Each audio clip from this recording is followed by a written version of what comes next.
Hello. तो कैसे हैं आप लोग? मेरे हिसाब से आप लोग बहुत ही अच्छे होंगे और इस टाइम पर पूरे दम के साथ आप ये टेस्ट सीरीज लिख रहे होंगे। अब आप नीट के एग्जाम के बहुत क्लोज हैं and now since we are so close to the exam I hope your preparation is also up to the top notch, right? तो चलिए देखते हैं इस टेस्ट का सॉल्यूशन।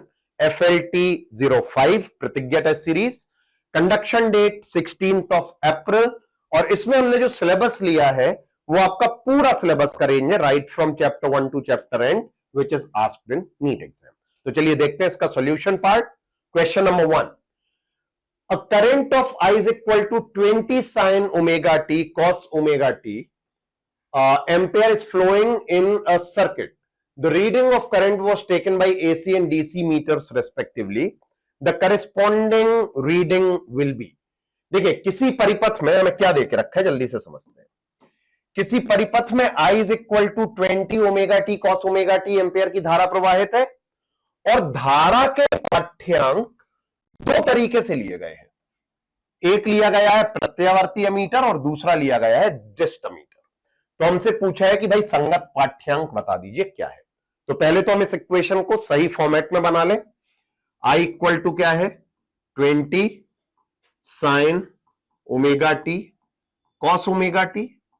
अब देखिए एक आपके पास साइन का टर्म है, दूसरा कॉस का, तो इसको 2 से करते हैं डिवाइड और इस पूरे को करते हैं 2 से मल्टीप्लाई। तो ये बन गया 10 2 sign A cos A, 2 sine theta cos theta, ये हो गया साइन 2 ओमेगा टी। ये आपकी आई की वैल्यू बन गई। अब हमें ये रीडर्स देते क्या है, तो जब मैं डीसी मीटर की बात करूंगा तो डीसी मीटर एसी वैल्यूज को रीड नहीं कर पाता। रीजन, डीसी मीटर नॉर्मली किस पे डिपेंड करते हैं, करंट के साथ डिफ्लेक्शन पर, और एसी इतनी तेजी से फ्लक्चुएट होता है कि डीसी अगर एक डायरेक्शन से जाके दूसरे डायरेक्शन में मुड़ने की कोशिश भी करेगा तो उसके लिए पॉसिबल नहीं होता ड्यू टू इनर्शिया, फ्लक्चुएशन की वजह से। तो डीसी मीटर पे तो हमें आई की वैल्यू क्या मिलेगी, 0, ये तो शो ही नहीं कर पाएगा। अच्छा, AC meter, AC meter reads RMS value, और ये जो 10 मिला है इक्वेशन में ये क्या होगी, पीक वैल्यू। तो एसी मीटर मुझे दिखाएगा आई आरएमएस, जो हो जाएगा आई पीक अपॉन √2। पीक वैल्यू है 10, इसको हमने कर दिया √2 से डिवाइड, तो ये आ गया आपके पास 5√2। अगर मैं √2 को लिख लूं 1.4 तो ये वैल्यू आ जाएगी 7 एम्पियर। तो हमें क्या वैल्यू मिलनी चाहिए, हमें डीसी मीटर में 0 मिलना चाहिए और एसी मीटर में 7 मिलना चाहिए। Hence the correct option should be option number C. Next, Maxwell's modified form of Ampere circuital law is, है ना, एम्पियर के परिपथीय नियम का मैक्सवेल द्वारा संशोधित रूप क्या है। देखिए सॉरी, एम्पियर ने कहा था B dot DL is equal to mu naught I. Maxwell ने इसी को क्या कर दिया, B dot DL is equal to mu naught. उन्होंने कहा करंट दो टाइप के होते हैं, कंडक्शन और डिस्प्लेसमेंट। तो कहीं पर भी जो करंट आएगा वो इस फॉर्म में आना चाहिए, मतलब mu naught I C conduction plus mu naught I D displacement. अब मैं out of the given equation देखूं तो करेक्ट ऑप्शन कौन सा हो गया, ऑप्शन नंबर डी। ये जो वैल्यू आपको गिवन है, ये डिस्प्लेसमेंट करंट को इन्होंने इस फॉर्म में लिखा है। तो आपका पहला कंडक्शन करंट के प्लेस पर म्यू नॉट आई कर लिया, और डिस्प्लेसमेंट करंट की वैल्यू होती है, अगर आप यहां से नोटिस कर पा रहे हो, epsilon naught DE upon D phi E upon D T, जहां पे फाई ई क्या है, इलेक्ट्रिक फ्लक्स है। तो correct answer should be option number D. Next,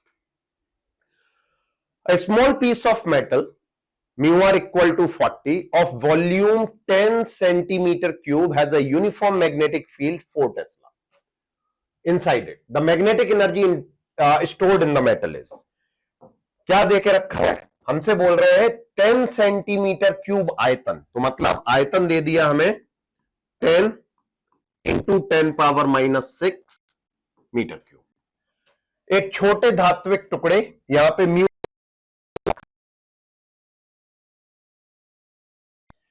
एक समरूप चुंबकीय क्षेत्र है इसके अंदर, तो मतलब एक बी है अपने पास जो है 4 टेस्ला। धातु में संचित चुंबकीय ऊर्जा का मान हमसे पूछा है। अब देखिए, ऊर्जा घनत्व का सूत्र अपने पास होता है एनर्जी डेंसिटी मैग्नेटिक फील्ड में,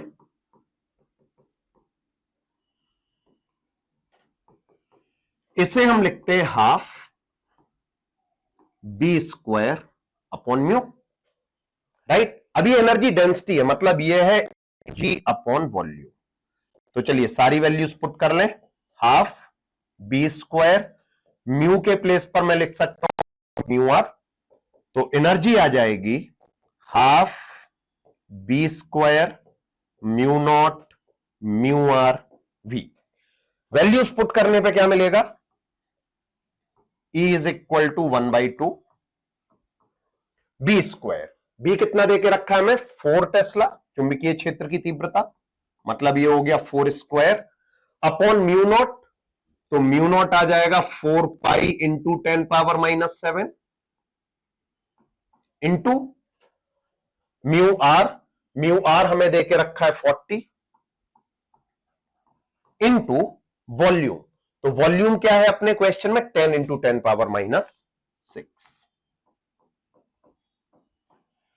जो नंबर सीधे सॉल्व होते देख रहे हैं उनको मैं सीधा सॉल्व कर लूं, ऊपर है 16, नीचे 2 इंटू 4 इंटू 40, ये बन गया 320, एक पाई है, ऊपर मेरे पास आ गई 10⁻⁻6, नीचे से ये गया तो हो गया +7, 20 टाइम्स, सो ये आ गया 1/20 पाई इंटू ये बन गया मेरे पास 10⁻², मतलब 100/20 पाई और 5/पाई, ये आंसर है आपका। अब 5/पाई, जल्दी से इसको देख लेते हैं, 5/3.14 कर लिया, तो ये जो नंबर है ना, ये रफली 1.6 के आसपास कैंसिल आउट होगा, तो आपका जो करेक्ट आंसर आएगा वो 1.6 के अप्रोक्स में आएगा, which should be option number D, hence the correct option is option D. Next, a bar magnet is released from rest along the axis of a very long vertical copper tube. After some time the magnet will, और फिर 4 option दिए हैं, move down with almost constant speed, oscillate inside the tube, move down with an acceleration greater than g, move down with an acceleration equal to g।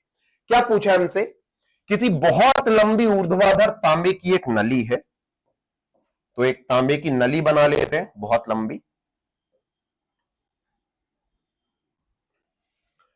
अब इसमें कह रहा है इसके अक्ष के अनुदिश एक क्षण चुंबक को विराम अवस्था से छोड़ा जाता है, तो यहां से हमने एक क्षण चुंबक को क्या किया, बस विराम अवस्था से छोड़ दिया।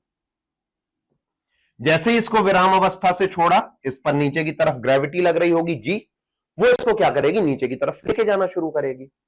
तो कुछ समय बाद चुंबक, देखो ये बात समझ लो, ये इसको जी से नीचे की तरफ लेके जाना शुरू करेगी। जब इसका एक्सेलरेशन नीचे की तरफ होगा तो क्या यहां पर इसके फ्लक्स में चेंज आएगा, बिल्कुल आएगा। उससे इस पूरे कॉपर में एक ईएमएफ इंड्यूस होगा। क्या होगा, ये नीचे गया, इससे हुआ फ्लक्स चेंज, फ्लक्स में परिवर्तन हुआ, इससे ईएमएफ इंड्यूस हुआ, एक ईएमएफ का प्रेरण होगा, और प्रेरित ईएमएफ क्या करेगा, जो इंड्यूस ईएमएफ है वो इसके नीचे गिरने को अपोज करेगा। अब जैसे जैसे इसकी स्पीड बढ़ेगी वो अपोज भी बढ़ता जाएगा। एक कंडीशन ऐसी आ जाएगी जब ये जिस स्पीड से नीचे गिर रहा है उतना ही, लगभग उतना ही फोर्स ऊपर के डायरेक्शन में ही लगेगा। तो मतलब आफ्टर सम टाइम क्या हो जाना चाहिए,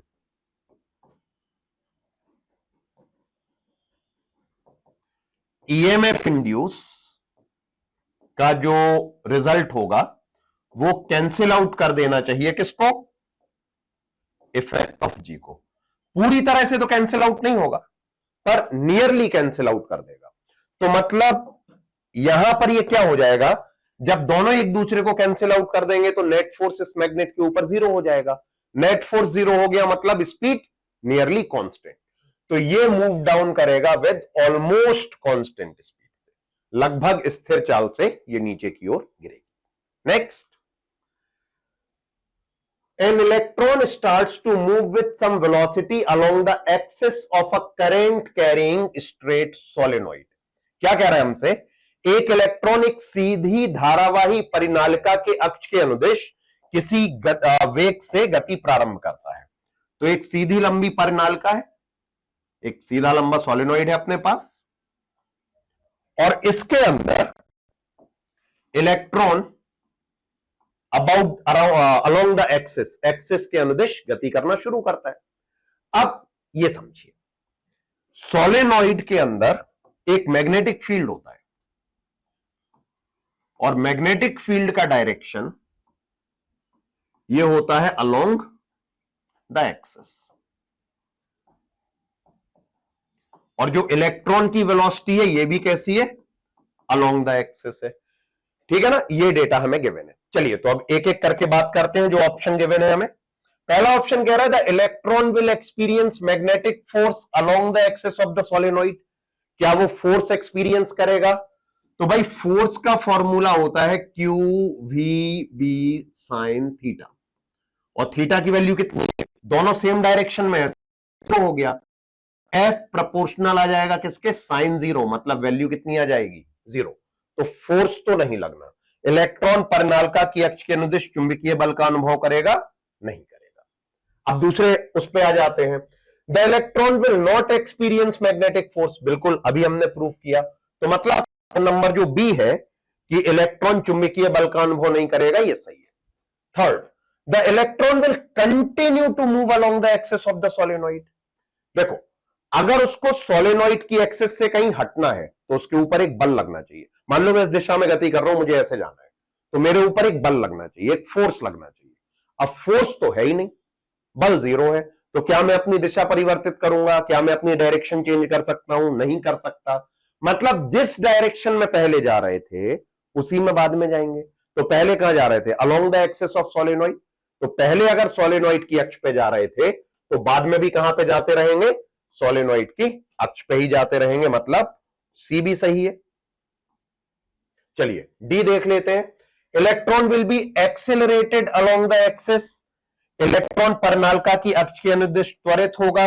नहीं हो सकता, बल ही नहीं है। जब बल नहीं है तो त्वरण आएगा ही कहां से, है ना? मतलब F बराबर अगर 0 है तो m इंटू ए 0 हो गया, तो बाय डिफॉल्ट में क्या बोल सकता हूं? ए भी क्या रहेगा? 0 रहेगा। अच्छा, the electron will follow parabolic path inside the solenoid. वही सेम कहानी कि इलेक्ट्रॉन क्या ऐसे जाएगा? भाई दिशा में परिवर्तन, डायरेक्शन में चेंज तभी हो सकता है जब फोर्स लगे। फोर्स नहीं है तो ई भी नहीं हो सकता। तो मतलब ना तो इलेक्ट्रॉन परवलयाकार पथ बनाएगा और ना ही त्वरण करेगा। तो अपने पास करेक्ट ऑप्शन कौन कौन से आ गए? ऑप्शन बी एंड सी। अभी अगर हम ऑप्शन में देखें तो ये है आपके पास ऑप्शन नंबर बी, जो आपसे बोलता है correct option are B and C only. Next, a wire of resistance 22 ohm is stretched to twice its original length. The resistance of the stretched wire would be। क्या बोला हमसे? एक तार का प्रतिरोध है 2 ओम, इस तार को 2 गुना कर दिया जाता है। और कैसे कर दिया जाता है? खींचकर। मतलब L2 अपॉन L1, अगर मैं मान लूं कि प्रारंभिक लंबाई जो है इनिशियल लेंथ L1 है और फाइनल अंतिम लंबाई L2 है, तो L2 अपॉन L1 दे दिया हमें 2, है ना? इस नए तार का प्रतिरोध क्या होगा? तो भाई हमें यह पता है कि R2 upon R1 is equal to L2 upon L1 square. कब? In the case of stretching, जब किसी तार को ऐसे खींचा जाता है तो फिर उसके लिए हम ये फॉर्मूला चला सकते हैं। क्या वैल्यूज है अपने पास? R2 हमें चाहिए, R1 गिवन है 2, L2 अपॉन L1 हमें देके रखा है 2 और इसका स्क्वायर। तो R2 आ जाएगा आपके पास 2, दूसरी तरफ 2 स्क्वायर हो गया 4, total answer will be 8 ohm. So the correct option should be 8 ohm, that is option D. Next, the internal resistance of a 2.1 volt cell which gives a current of 0.2 ampere through a resistance of 10 ohm is. देखिए क्या बोला है, जो 2.1 volt का है, इसमें एक external बाह्य प्रतिरोध लगा दिया है 10 ओम का, और उससे धारा कितनी प्रवाहित हो रही है 0.2 एम्पियर. तो हमसे पूछा है कि इसका आंतरिक प्रतिरोध क्या होगा. भाई सर्किट इक्वेशन पता है हमें, इसी में वैल्यू रख लेते हैं. तो I दिया है 0.2 एम्पियर, E दे दिया 2.1, स्मॉल r हमसे पूछा है, कैपिटल R हो गया 10. क्रॉस मल्टीप्लाई किया 0.2R, 0.2 इंटू 10 हो गया 2, ये आ गया 2.1. तो यहां से मेरे पास 0.2R, ये 2.1 माइनस 2 मतलब 0.1 आ गया. R की वैल्यू कितनी मिल गई 0.1 अपॉन 0.2 मतलब 1 अपॉन 2 यानी 0.5. तो correct option should be 0.5 ohm, that is option C. Next, A, B and C are voltmeter of resistance R, 1.5R and 3R respectively as shown in the figure. तो यहां पे हमें एक फिगर दे दिया है, 3 वोल्ट मीटर है ABC और इनके रेजिस्टेंसेस कितने कितने हैं. A का है R, B है 1.5R और C हो गया 3R. ठीक है ना. When some potential difference is applied between X and Y, जब x और y के बीच कुछ विभवांतर आरोपित किया जाता है, then the voltmeter reading are VA, VB, VC. तो इसकी रीडिंग VA है, ये VB है, ये VC है ना. इनके पठन VA, VB, VC है. और फिर हमें यह बताना है कि किसकी वैल्यू इक्वल होगी, किसकी इक्वल नहीं होगी. चलिए पहले तो हम इसको ऐसे ब्रेक कर लें. अगर इनके रेजिस्टेंसेस ये है तो ये बन गया A, इसका रेजिस्टेंस है R, ये दोनों वोल्ट मीटर पैरेलल में है, तो इसका नेट रेजिस्टेंस कितना हो जाएगा, R हो जाएगा 1.5 इंटू 3 अपॉन 1.5 प्लस 3, तो मतलब 4.5 अपॉन 4.5, सो दैट इज 1. तो मतलब इन दोनों का मिला के भी रेजिस्टेंस आपको क्या मिल रहा है R. मैं इसको D बोल दे रहा हूं, ये B प्लस C का कॉम्बिनेशन है. अब मैंने क्या किया, अब मैंने मान लो यहां पर कोई एक वोल्टेज लगाया, कोई भी वैल्यू, मान लेते हैं इसको ये V है. तो ये दोनों सीरीज में दिख रहे हैं ना कनेक्टेड. जब सीरीज में कनेक्टेड है तो क्या वोल्टेज ड्रॉप इक्वल होगा, रेजिस्टेंस इक्वल है. तो यहां पे भी रेजिस्टेंस R, यहां पे भी रेजिस्टेंस R, तो यहां पर वोल्टेज ड्रॉप V/2 हो गया और इधर पे भी वोल्टेज ड्रॉप V/2 हो गया. यहां तक की बात ठीक है. अब देखिए A की रीडिंग कितनी मिल गई मुझे V/2. B और C पैरेलल में है, पैरेलल में वोल्टेज सेम होता है, तो अगर यहां पे V/2 है तो इसकी भी रीडिंग कितनी आनी चाहिए V/2 और इसकी भी रीडिंग कितनी आनी चाहिए V/2. मतलब तीनों के जो वोल्टेज रीडिंग है वो सेम आनी चाहिए.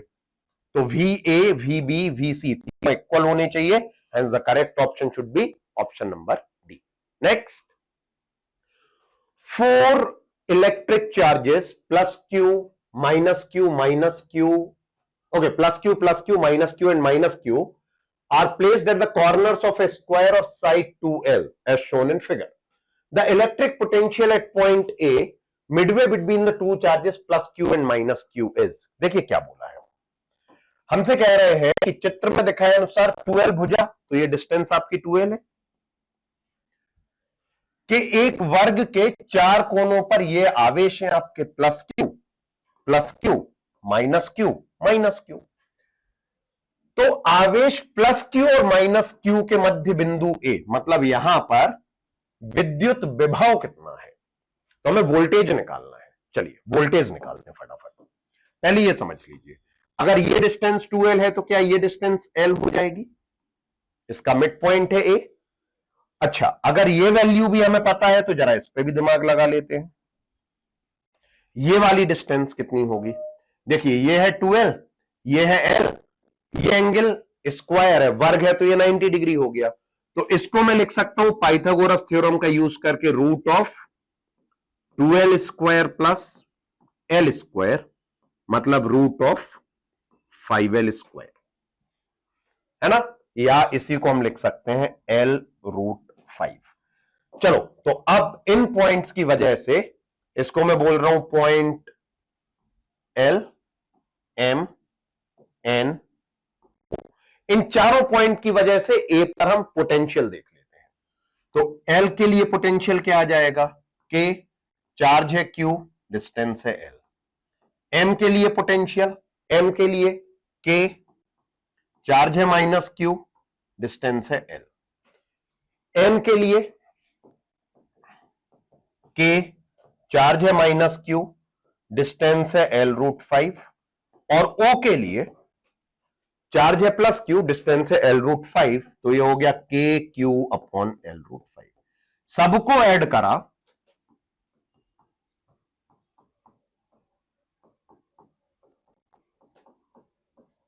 तो यहां से मिल गया के क्यू अपॉन एल, ये हो गया माइनस के क्यू अपॉन एल, माइनस के क्यू अपॉन एल रूट 5 और प्लस के क्यू अपॉन एल रूट 5। ये कैंसिल, ये कैंसिल, तो नेट पोटेंशियल कितना आ गया पॉइंट ए पर, 0। Hence the correct option should be option D, 0। Next, 4 point charges minus q plus q, 2q small and 2q capital are placed one at the each corner of the square. The relation between capital Q and small q for which the potential at the center of the square is 0 is, देखिए क्या बोला है, हमसे बोला है किसी वर्ग के 4 कोनों पर बिंदु आवेश रखे हैं। तो एक वर्ग हो गया, इसके चारों कोनों पर यहां पे माइनस क्यू रख दिया, यहां क्यू कर दिया, इधर 2q कर दिया और इधर 2 कैपिटल क्यू कर दिया। q तथा q के बीच क्या संबंध होना चाहिए ताकि वर्ग के केंद्र पर, तो वर्ग का केंद्र हमने ये मान लिया O। अब देखिए केंद्र है तो इसकी चारों बिंदुओं से जो दूरी है वो बराबर होना चाहिए, तो ये दूरी हम r मान ले रहे हैं। विभव क्या चाहिए हमें केंद्र पर, 0 चाहिए। तो चारों के लिए विभव निकाल के जोड़ लेंगे, है ना। वोल्टेज क्या है, पोटेंशियल क्या है, एक स्केलर क्वांटिटी, सीधी सीधी ऐड होती है। तो नेट पोटेंशियल पहले माइनस क्यू के लिए देख लें तो k into minus Q upon R, फिर ये स्मॉल क्यू के लिए देखा तो k into Q upon R, फिर ये 2q के लिए देखा तो k into 2q upon R, और लास्ट में 2q के लिए देखा तो k into 2q upon are. ये हो गया नेट पोटेंशियल, और नेट पोटेंशियल चाहिए 0 के बराबर। तो यहां से मैं लिख सकता हूं 0 इज इक्वल टू पूरे से k by R common, minus Q plus small Q plus 2q plus 2 capital Q. अब ये तो चले जाएंगे 0 के साथ, तो 0 इक्वल टू मिल गया एक कैपिटल क्यू। तो आपका सही रिलेशन क्या आना चाहिए, q is equal to minus 3 times q। ये कौन सा ऑप्शन है आपका, ये है option A. Next, A, B and C are 3 points in a uniform electric field. The electric potential is, क्या बोल रहा है हमसे कि A, B और C किसी एक समान विद्युत क्षेत्र में 3 बिंदु है, तो विद्युत विभव का मान।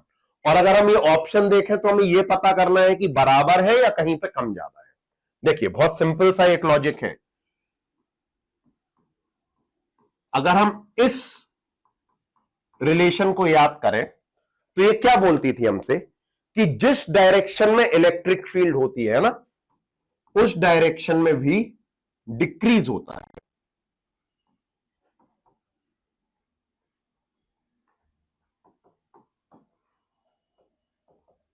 तो अगर मैं इस लॉजिक के हिसाब से जाऊं तो B का जो पोटेंशियल है वो ज्यादा होना चाहिए, उसके बाद C और उससे सबसे कम A।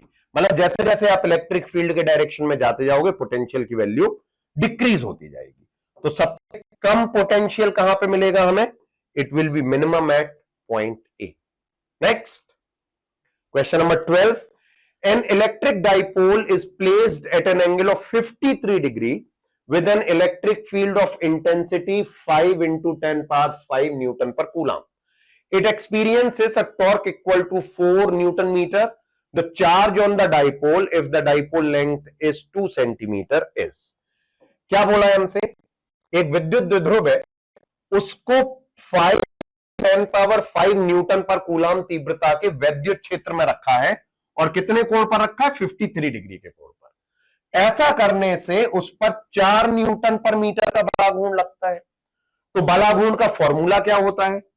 Tau is P E sine theta. ठीक, यदि द्विध्रुव की लंबाई 2 सेंटीमीटर हो तो उस पर आवेश क्या होगा? मतलब आवेश चाहिए, चलिए देखते हैं। टॉर्क हमें दे दिया है 4, P होता है Q into distance, electric field दे दिया 5 इंटू 10 पावर 5 और एंगल दे दिया 53। चलिए, Q हमें चाहिए, डिस्टेंस इज 2 सेंटीमीटर, ये हो गया 5 इंटू 10 पावर 5, साइन 53 की वैल्यू होती है 4/5, ये वैल्यू पूरी आनी चाहिए आपकी 4 के इक्वल। तो मैं Q को एक तरफ छोड़ू, बाकी सारे नंबर दूसरी तरफ, तो 4 डिनोमिनेटर से यहां आ गया मेरे पास 5, ये सारे number 2 into 10 power minus 2 into 5 into 10 power 5 into 4, ये सब पहुंच गए आपके डिनोमिनेटर में। तो 4 और 5 कैंसिल, ये 10 पावर 3 हुआ, ऊपर पहुंचा दिया 10 पावर माइनस 3 अपॉन 2। तो अगर मैं इसको सॉल्व करूं तो ये होना चाहिए 1/2 इंटू 10 पावर माइनस 3, और चार्ज है तो कूलाम, और ये 1.2 हो गया आपका 0.5 इंटू 10 पावर माइनस 3 कूलाम। तो आपका करेक्ट आंसर बन जाना चाहिए 0.5 10 पावर माइनस 3 है तो milli coulomb, hence the correct option should be option A. Next, two parallel metal plates having charges plus Q and minus Q face each other at a certain distance between them. If the plates are now dipped in kerosene oil tank, the potential difference between the plates will. देखिए क्या पूछा हमसे, हमसे पूछा है दो समांतर धातु की प्लेटें हैं और एक दूसरे के सामने कुछ दूरी पर रखी हैं, तो हमने दो प्लेटें बना ली। इस पर है प्लस Q और दूसरी प्लेट पर है माइनस Q, ये इनके बीच में आवेश है। अब कह रहा है प्लेटों को केरोसिन के टैंक में डुबा दिया जाए। आप जैसे ही प्लेटों को केरोसिन के टैंक में डुबाएंगे, क्या इनके मध्य, इनके बीच में एक डाई इलेक्ट्रिक मीडियम आ जाएगा? और डाई इलेक्ट्रिक मीडियम आने से क्या होता है? डाई इलेक्ट्रिक मीडियम के आने से फोर्स, इलेक्ट्रिक फील्ड, पोटेंशियल, तीनों चीजें डिक्रीज हो जाती हैं, है ना? कैपेसिटेंस इंक्रीज होती है। पर हमसे इस क्वेश्चन में क्या पूछा है? हमसे पूछा है उनके बीच का विभवांतर, उनके बीच का पोटेंशियल। तो potential difference between the plate क्या हो जाएगा? डिक्रीज हो जाएगा, कम हो जाएगा। Next, during simple harmonic motion of a body, the energy at any point between mean and extreme position is. देखिए क्या बोल रहे हैं हमसे, किसी वस्तु की सरल आवर्त गति में चरम व माध्य स्थिति के बीच किसी स्थिति में वस्तु की ऊर्जा कैलकुलेट नहीं करना है, ये बताना है कि गतिज और स्थितिज में से क्या होगी। तो अगर मैं ग्राफ से देखूं तो हम लोग कुछ ऐसे ग्राफ बनाते थे,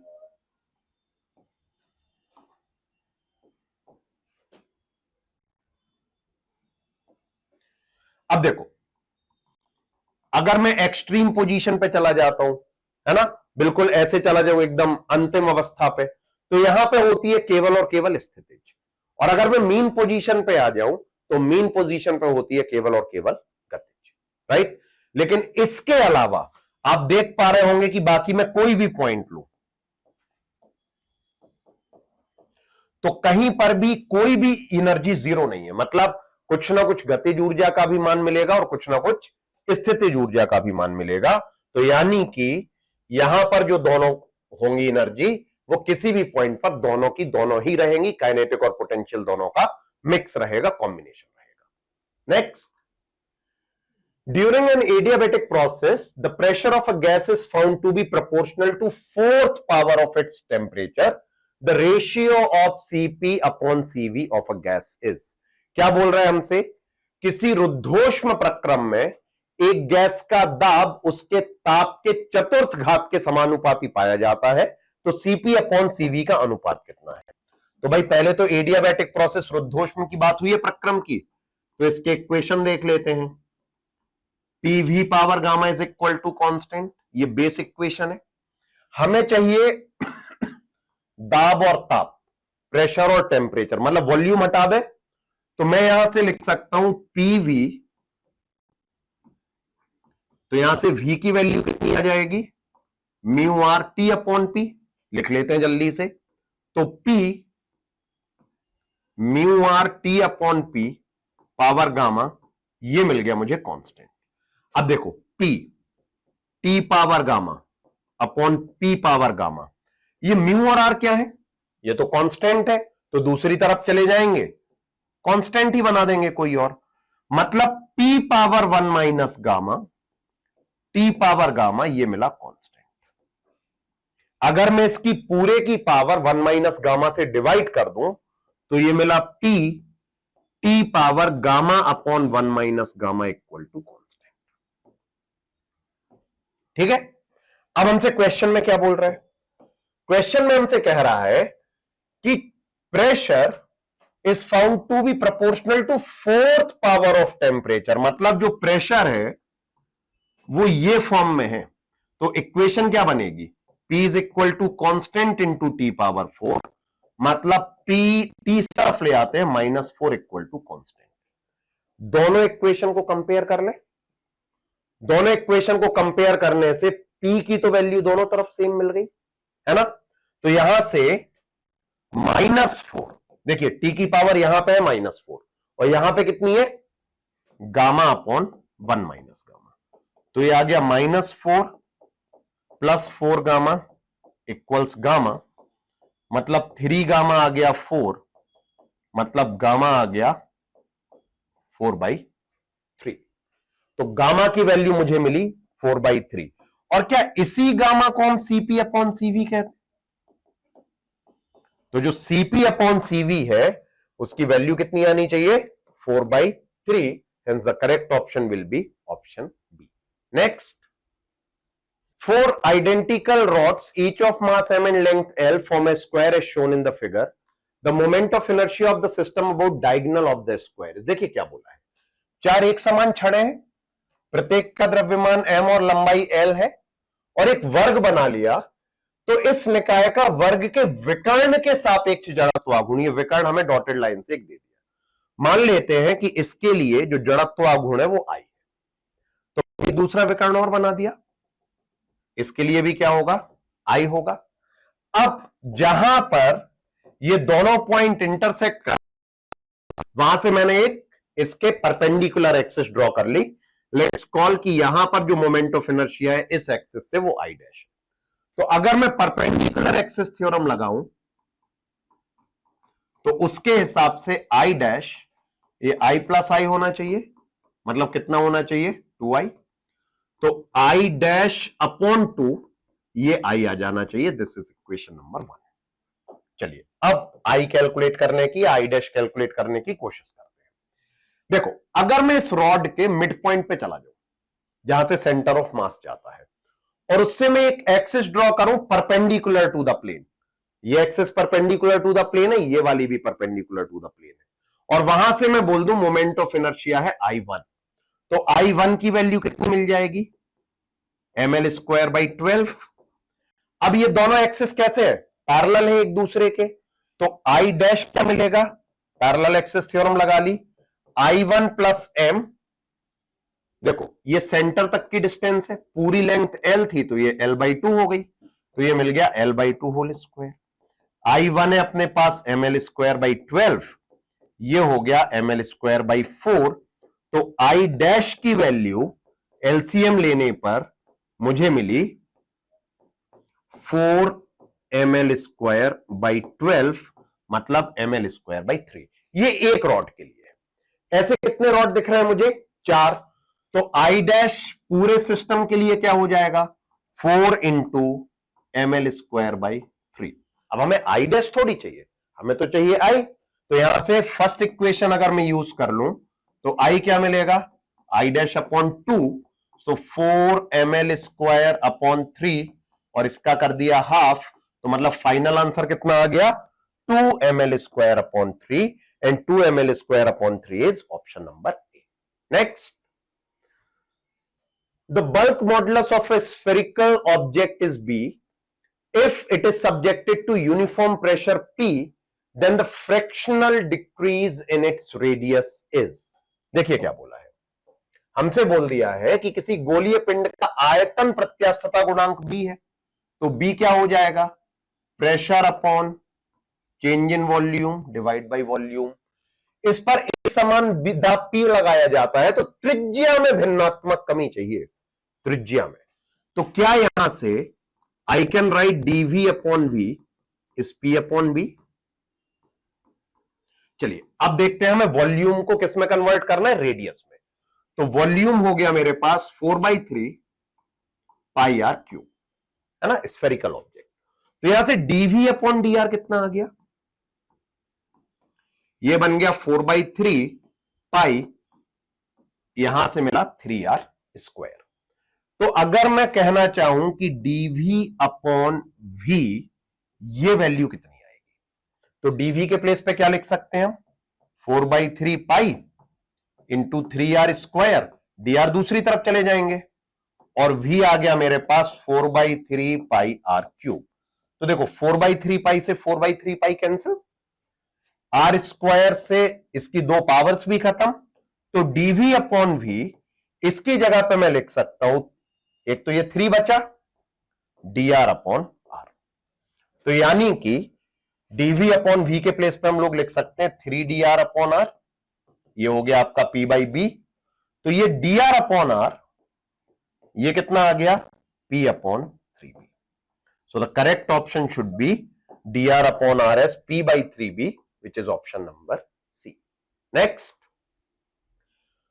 a spherical ball is dropped in a long column of a highly viscous liquid. The curve in the graph shown which represents the speed of the ball as a function of time is। उच्च श्यानता वाले द्रव के किसी लंबे स्तंभ में गोलाकार गेंद गिराई जाती है, समय t के फलन के रूप में गेंद v की चाल को दिखाए गए आरेख में कौन सा वक्र निरूपित करता है। देखिए याद करिए, जब किसी विस्कस मीडियम, किसी श्यान आपका अगर माध्यम है और उसमें हम किसी स्फेरिकल ऑब्जेक्ट को, किसी गोलीय पिंड को गिराते थे, तो पहले तो वो अपनी स्पीड बढ़ाता था और उसके बाद एक कांस्टेंट स्पीड गेन कर लेता था, जिसे हम कहते थे टर्मिनल वेलोसिटी, सीमांत वेग, है ना। तो यानी कि पहले तो इसकी चाल बढ़ेगी, फिर लास्ट में क्या हो जाएगी, सीमांत चाल, जो कि एक कांस्टेंट होगी। तो इसका ग्राफ कुछ इस तरह से दिखना चाहिए मुझे, और इस तरह से दिखने वाला ग्राफ कौन सा है, graph number B. So hence the correct option should be option number A, graph number B. Next, a spherical planet has a mass mp and diameter dp. A particle of mass small m falling freely near the surface of this planet will experience an acceleration due to gravity equal to। देखिए क्या बोला है, हमसे बोला है किसी गोलाकार ग्रह का द्रव्यमान mp है, व्यास dp है, तो इसके पृष्ठ पर स्वतंत्रता पूर्वक गिरते हुए स्मॉल m द्रव्यमान के कण के लिए गुरुत्वीय त्वरण का मान क्या होगा। अब नॉर्मली अगर बोले, मान लो अर्थ के लिए ही बोले, तो हम लिखते हैं gm अपॉन r²। तो फॉर्मूला तो यही रहेगा, फॉर्मूला तो बदलेगा नहीं, बस प्लेनेट के लिए चेंज कर देते हैं। तो इसको बोल दिया gp, इसका द्रव्यमान, इसका मास है mp, r नहीं दिया है, डायमीटर गिवन है, तो रेडियस हम लिख सकते हैं dp अपॉन 2, इसका स्क्वायर। तो यहां से आ गया gmp अपॉन dp² अपॉन 4, ये 4 ऊपर, सो 4gmp अपॉन dp², ये बनेगा आपका correct option. So 4gmp upon dp², which is option C. Next, consider drop of rain water having mass 2 gram falling from a height of 0.5 kilometer. It hits the ground with a speed of 20 meter per second. Take small g constant with a value of 10 meter per second square. The work done by gravitational force and resistive force of air is. क्या देके रखा है? 2 ग्राम द्रव्यमान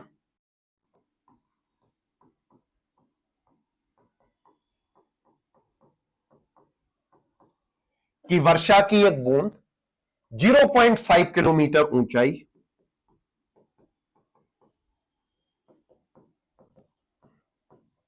से गिरती और भूतल से जब टकराती है तो इसकी चाल कितनी है? 20 मीटर पर सेकेंड। यदि स्मॉल जी का मान 10 ले लीजिए और डिस्टेंस ऊपर नीचे को उसको इग्नोर करके कांस्टेंट मान लीजिए, तो आपसे कह रहे गुरुत्वीय बल और वायु के प्रतिरोधक बल द्वारा किया गया कार्य कितना होगा। पहले तो चलिए गुरुत्वीय बल देख लेते हैं।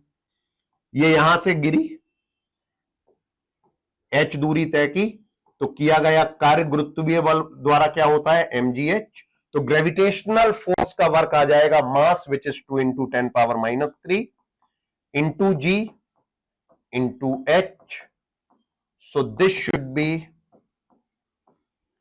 10 जूल। पहला पार्ट सॉल्व। अच्छा, अब कह रहे रेजिस्टिव फोर्स। तो रेजिस्टिव फोर्स के लिए कोई डायरेक्ट वैल्यू दी नहीं है, तो इसको हम दूसरे तरीके से कैलकुलेट करते हैं। जब यहां से ये बॉल टकराई तो यहां पर इसकी एनर्जी है ½ mv², मतलब हाफ मास 2 इंटू 10 पावर -3। वेलोसिटी हमें देके रखी है कितनी? 20 मीटर पर सेकेंड। इसका स्क्वायर किया हो गया 400, तो ये आ गई मेरे पास 0.4 जूल। तो इसके पास टोटल एनर्जी होनी तो 10 जूल चाहिए थी जब ये अर्थ से टकरा रही है, पर बच कितनी रही है? 0.4 जूल। बाकी एनर्जी कहां गई? तो इसका मतलब हुआ कि work done by gravitational force minus work by resistive force, ये 0.4 आ जाना चाहिए। तो 10 minus work done by resistive force is 0.4, तो work done by resistive force कितना हो गया? अब अगर ये आंसर नेगेटिव में है तो वैसे देख लेंगे, अगर आंसर नेगेटिव में नहीं है तो केवल पॉजिटिव में देख लेंगे। तो अपना करेक्ट आंसर क्या आना चाहिए? 10 जूल और 9.6। सो 10 एंड 9.6, और ये कैसा है? ये नेगेटिव है वर्क डन, है ना, तो इसीलिए उसके आगे साइन माइनस का लगा है। So correct option should be option number C. Next, the number of possible natural oscillation of an air column in a pipe closed at one end of length 25 centimeter whose frequency lie below 1000 hertz are.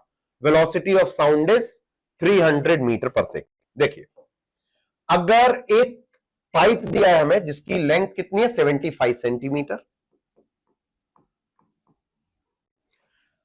और कह रहा है एक सिरे से बंद है, मतलब क्लोज्ड ऑर्गन पाइप है, बंद है। तो वायु स्तंभ के प्राकृतिक दोलनों की संख्या जिनकी आवृत्ति 1000 हर्ट्ज से कम है बता दीजिए। तो पहले तो ये देख लें, क्लोज्ड ऑर्गन पाइप के लिए फंडामेंटल फ्रीक्वेंसी होती है V/4L। V हमें दे दिया 300, 4L दे दिया 75 सेंटीमीटर, 75 इंटू 4 हो गया 300, तो ये आ गया 10 पावर 2 मतलब 100। तो जो फंडामेंटल फ्रीक्वेंसी है वो कितनी आ गई? 100 आ गई। अब अगर कोई एयर कॉलम है और क्लोज्ड है तो वो केवल ऑड हार्मोनिक बनाता है, और उसके हार्मोनिक हम लोग किससे डिनोट करते हैं? 2n-1। तो मान लीजिए कि ये टोटल आपके n आपके अलग अलग वाइब्रेशन करवा रहा है, राइट? तो आपके जो पॉसिबल मैक्सिमम फ्रीक्वेंसी है वो 2n-1 हो गई इंटू 100। क्वेश्चन में हमसे क्या कह दिया कि ये वैल्यू 1000 से या तो छोटी होनी चाहिए या बराबर, उससे ज्यादा नहीं होनी चाहिए, लाई बिलो 1000। तो 2n-1 should be less than equal to 10, 100 से डिवाइड करा, मतलब 2n should be less than equal to 11, मतलब n should be less than और इक्वल टू 5.5। तो अब 5.5 तो हार्मोनिक नहीं बन सकते। हार्मोनिक कितने बनेंगे आपके? मैक्सिमम 5 हार्मोनिक्स बनेंगे, है ना। एक तरीका तो ये क्वेश्चन को देखने का। दूसरा आप कैसे देख सकते हो कि भाई फंडामेंटल 100 है और इसमें केवल ऑड बनते हैं, तो 100 के बाद अगला कौन सा बनेगा? 300, फिर बनेगा 500, फिर बनेगा 700, फिर बनेगा 900। काउंटिंग कितनी हो गई? टोटल 5। तो जो टोटल आपके पॉसिबल वाइब्रेशन होंगे वो कितने होंगे? Option B, that is option 5। Next, the area of a rectangular field of length 51.8 meter and breadth 27 meter after rounding off the value to correct significant digit is। देखिए क्या पूछा है, 51.8 metre लंबाई और 27 मीटर चौड़ाई वाले आयताकार क्षेत्र का क्षेत्रफल निकटतम पूर्णांक बनाने के बाद सही सार्थक अंकों में लिखिए। तो पहले तो हम इसका क्षेत्रफल निकाल लें, इसको मल्टीप्लाई करना है। सो 7 8 जार 56,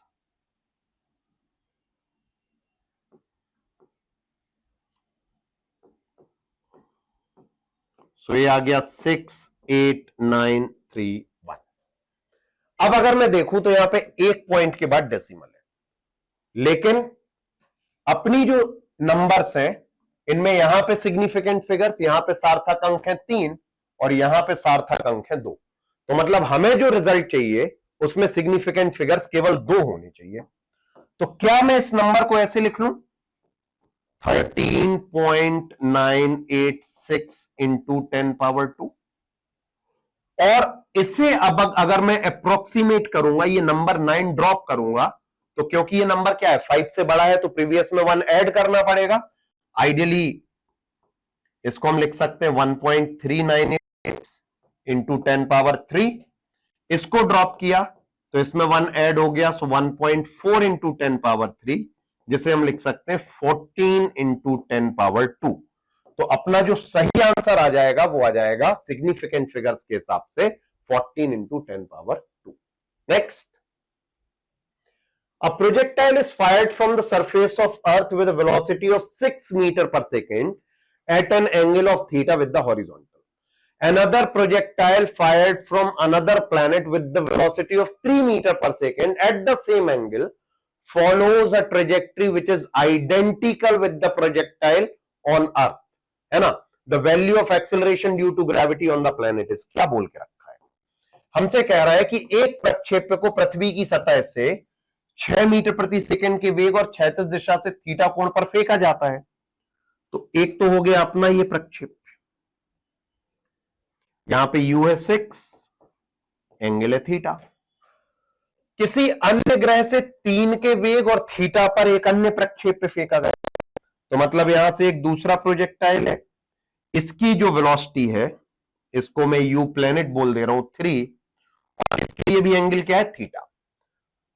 अब कह रहा है प्रक्षेप्य का पथ पृथ्वी से छोड़े गए प्रक्षेप्य के पथ के सर्वसम है, एक जैसा है ना? तो पृथ्वी पर G10 है, तो इस ग्रह पर G का मान कितना होगा? अर्थ पे हमें दिया है, इस प्लेनेट पे पूछा है। तो एक बात समझते हैं, अगर ये सारे एक जैसे दिख रहे हैं तो हाइट सेम होगी, रेंज सेम होगी।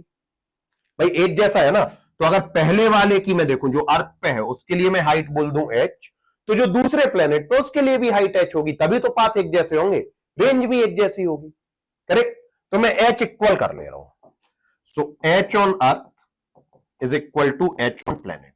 h का फॉर्मूला प्रोजेक्टाइल के लिए u square sine square theta upon 2g, और इधर हो गया u dash square sine square theta upon 2gp। Theta same है, यहां पे u 6 है, 6 का स्क्वायर किया आ गया 36, ये 2 से 2 कैंसिल, तो यहां पे मेरे पास बचा अपॉन में g, ये u डैश 3 दिया है तो ये हो गया 9 अपॉन gp। तो यहां से gp कितना मिल गया, क्रॉस मल्टीप्लाई कर दिया, ये आ गया 9 अपॉन 36, और g की वैल्यू मुझे दी है 10, तो g की वैल्यू मैंने 10 पुट कर ली। ओके, 9 4 जार 36, और ये 5 को और कैंसिल किया तो कितना आ गया 2.5। तो आपका करेक्ट आंसर आ जाना चाहिए 2.5, option A. Next, A particle is moving such that its position coordinate x, y are 3 and 3 at time t, 6, 7 at 2 and 14 at time t5. Average velocity from 0 to tr, t equal to 5. देखिए क्या बोल रहा है, एक कण इस प्रकार गति करता है कि इसके स्थिति निर्देशांक समय t 0 पे दिए हैं, 2 पे दिए और 5 पे। हमसे पूछा है 0 से 5 तक औसत वेग सदिश बता दीजिए। तो भाई देखो, औसत वेग सदिश ये कहीं ऐसे होगा, है ना? तो औसत वेग सदिश तो अपना क्या आएगा, नेट विस्थापन बटे कुल समय, टोटल डिस्प्लेसमेंट अपॉन टाइम। तो हम इनिशियली यहां थे, फाइनल यहां पहुंचे, इसकी कोई जरूरत है ही नहीं। तो अपना डिस्प्लेसमेंट कितना आ गया, डिस्प्लेसमेंट आ जाएगा root of 14 minus 3 square plus 14 minus 3 square. अच्छा चलो पहले डिस्प्लेसमेंट वेक्टर समझ लेते हैं। डिस्प्लेसमेंट वेक्टर आ जाएगा 14 माइनस 3 आई कैप प्लस 14 माइनस 3 जे कैप। फाइनल माइनस इनिशियल, बीच की किसी चीज से कोई मतलब होता ही नहीं है डिस्प्लेसमेंट को, राइट? तो ये आ गया 11 स्क्वायर प्लस 11 स्क्वायर, जो आपका बन जाएगा 11 रूट 2। ठीक, अगर मैं इस फॉर्म में इसको लिखना चाहूं तो ये बन गया मेरे पास 11 आई कैप प्लस 11 जे कैप। अब हमसे क्या बोला है, टोटल टाइम कितना लग गया? तो टाइम हमें लगा है इसमें टोटल 0 से 5 सेकेंड, मतलब टोटल टाइम हो गया 5 सेकेंड। तो वेलोसिटी क्या हो जाएगी, वेलोसिटी हो जाएगी 11 root 2 upon 5 metre per second, और वेलोसिटी वेक्टर क्या हो जाएगा, डिस्प्लेसमेंट अपॉन टाइम। तो यहां से मैंने 11 कॉमन ले लिया, क्या बचा मेरे पास, आई वेक्टर प्लस जे वेक्टर, आई कैप प्लस जे कैप। ठीक है ना? अब जो आंसर से, आंसर मुझे क्या दे के रखे हैं, आंसर मुझे दे के रखे हैं आई और जे के फॉर्म में, hence the correct option should be option number D. Next, the refractive index of an equilateral prism is root 2. The angle of emergence under minimum deviation position of prism in degree is, क्या बोल रहा है, एक समबाहु prism दिया है ना, मतलब आपका जो A है वो आपको 60 डिग्री दे दिया, कि पदार्थ का अपवर्तनांक रूट 2 है, न्यूनतम विचलन की स्थिति में निर्गत कोण का डिग्री में क्या मान होगा। अब देखो, अगर मैं न्यूनतम विचलन की स्थिति में बात करूं तो जो आई होता है उतना ही आर होता है, तो जितना आपतन कोण है उतना ही निर्गत कोण है, इसमें तो कोई डिफरेंस है नहीं। अच्छा, इसको हम बोलते ई है यहां पर, इनको हम R1 और R2 बोलते हैं, ये दोनों भी बराबर हो जाते हैं, R1 और R2 भी। तो कुल मिला के अगर मैं फॉर्मूला लिखूं तो मैं लिख सकता हूं sine I upon sine R, ये देके रखा है रूट 2। अब आई तो हमसे पूछे ही है, आर चाहिए, तो प्रिज्म में क्या हम ये जानते हैं कि R is equal to A by 2 होता है मिनिमम डिविएशन की कंडीशन में। तो ये ए 60 है तो ए बाई 2 कितना हो गया, 60 बाई 2 मतलब 30। तो हमने लिख लिया sine I upon sine 30 is equal to root 2। तो साइन आई की वैल्यू आ गई रूट 2 इंटू साइन 30 मतलब 1/2, तो ये टोटल हो गया 1/√2। तो यहां से आई कितना आ जाएगा, साइन थीटा की वैल्यू 1/√2 होती है 45 डिग्री पर, hence the correct option should be option B which is 45 degree. Next, an electron of mass m and a photon has same energy E, the ratio of de Broglie wavelength associated with them is, देखिए क्या बोला है, हमसे बोला है कि द्रव्यमान m का एक इलेक्ट्रॉन है और कोई फोटोन है, उन दोनों की ऊर्जाएं E है, तो इनसे जो संबंधित डी ब्रॉगली तरंग दैर्ध्य है उनका अनुपात कितना होगा। चलिए पहले फोटोन के लिए देखते हैं। फोटोन के लिए हम लोग लिखते हैं lambda is equal to H upon P. अब h तो कांस्टेंट है, पर p ये एक क्वांटिटी ऐसी है जिसके बारे में कोई बात करी नहीं गई। तो फोटोन के लिए E हम लिखते हैं mc स्क्वायर, p हम लिखते हैं m इंटू सी, मतलब अगर मैं p इंटू सी कर दूं तो ये बन जाएगा आपका E के इक्वल, तो p के प्लेस पे हम क्या लिख सकते हैं, E अपॉन सी, तो मतलब ये आ गया आपके पास hc अपॉन E, ये फोटोन। इलेक्ट्रॉन की बात करें तो इलेक्ट्रॉन के लिए क्योंकि मास होता है तो यह बनता है H/√2m के, और एनर्जी हमें E दी है तो हमने E पुट कर लिया।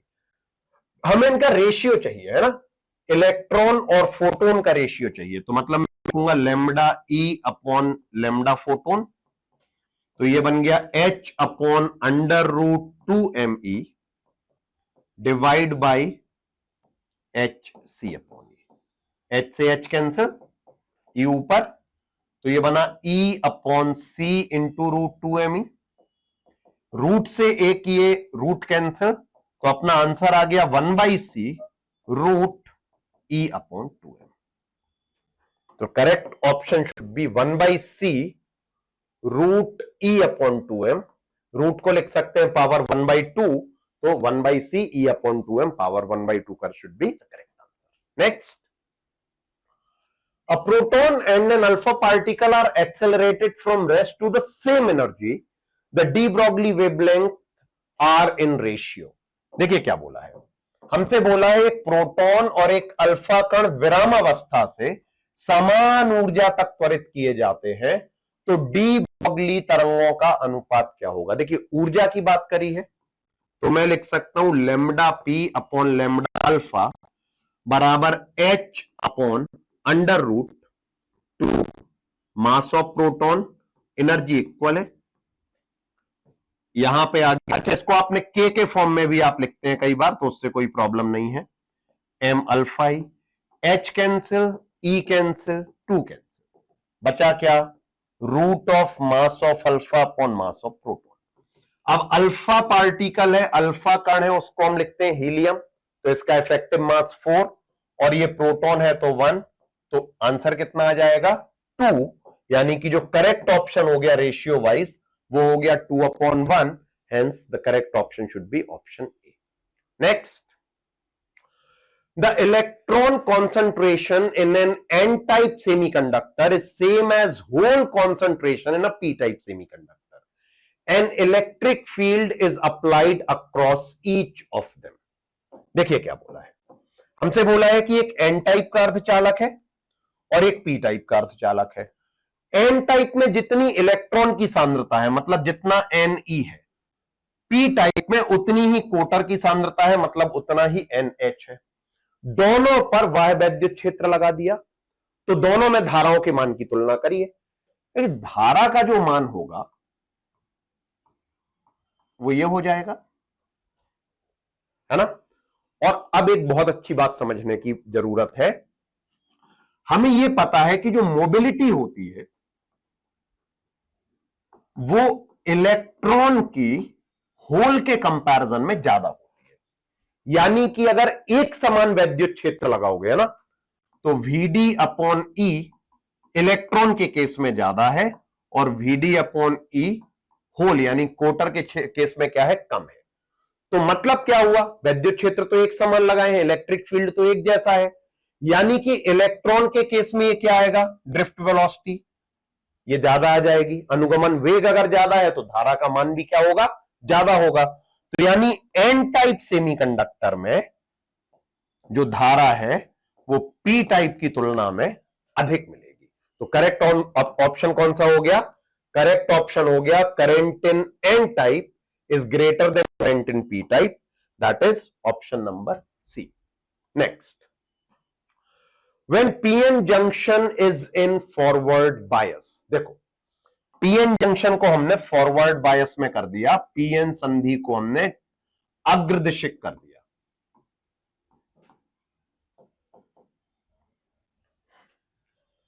pn संधि कैसी है, अग्रदिशिक बायस में। तो इस स्थिति में क्या ये जो यहां पे परत होती है, जैसे हम कहते हैं अवक्षय परत, वो अपने मान को कम कर देती है, उसका वैद्युत क्षेत्र कम हो जाता है, डिप्लीशन लेयर रिड्यूस हो जाती है, तो इससे जो होल और इलेक्ट्रॉन है उनका डिफ्यूजन बढ़ जाता है, तो इसका मतलब डिफ्यूजन करंट बढ़ जाएगा, है ना।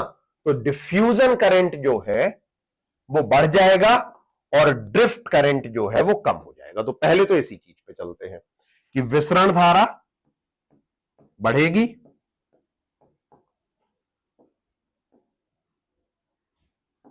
और इलेक्ट्रॉन का ड्रिफ्ट या होल का जो ड्रिफ्ट होगा वो कम हो जाएगा। ठीक है ना, विसरण धारा बढ़ेगी और जो आपकी अपवहन धारा होती है वो कम हो जाएगी। अब यहां समझते हैं इसके आगे।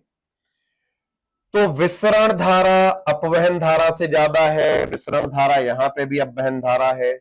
कुल धारा कौन सी दिशा से कौन सी दिशा की तरफ जाएगी? तो भाई हमें यह पता है कि विसरण धारा किसकी वजह से होती है? विसरण धारा होती है मेजॉरिटी चार्ज कैरियर्स की वजह से, है ना।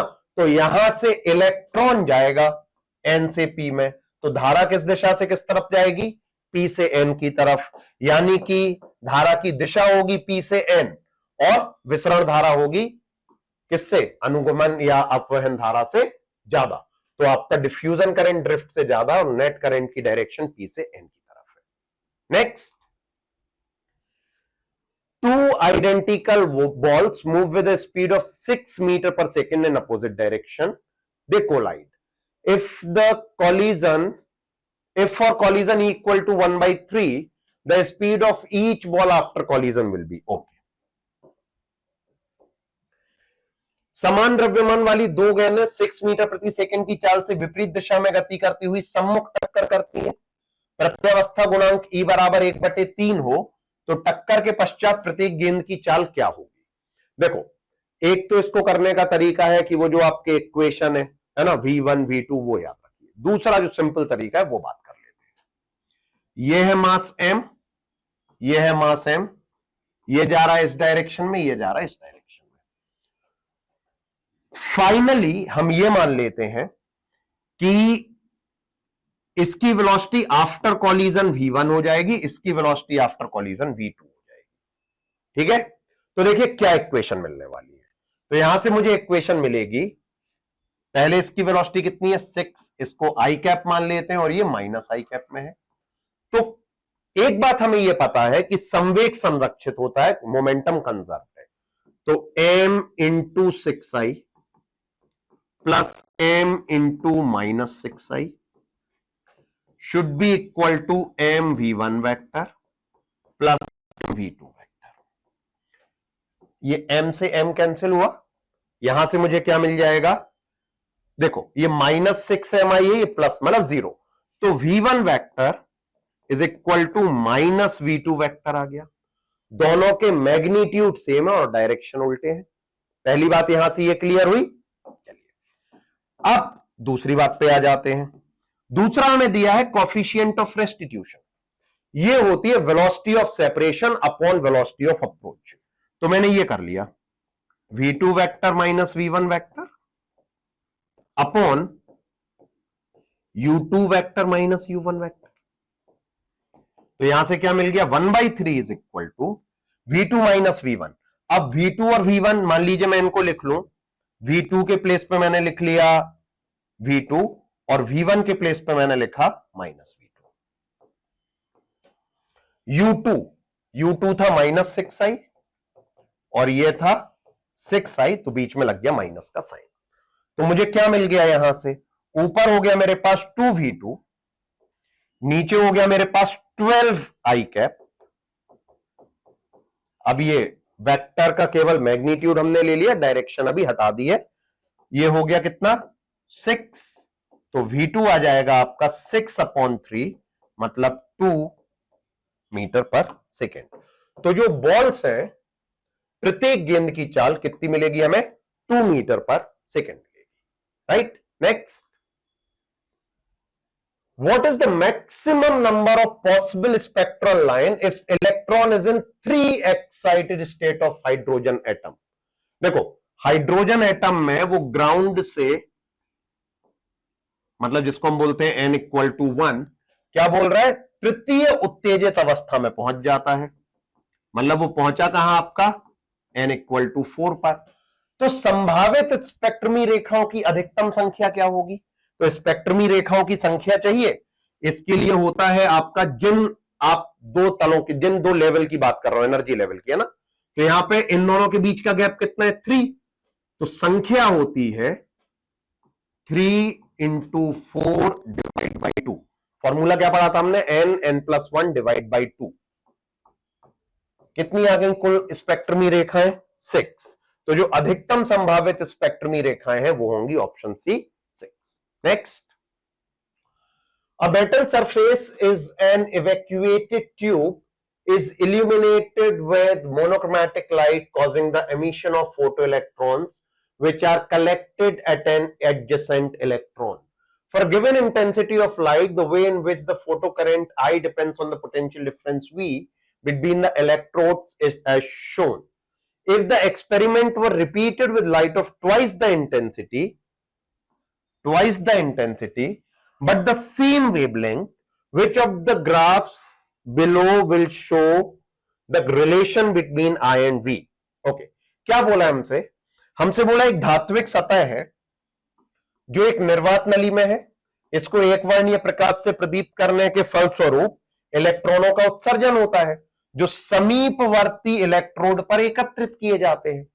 अब कह रहा है प्रकाश की किसी दी गई तीव्रता के लिए प्रकाश धारा और विभवांतर पर यह ग्राफ बना दिया गया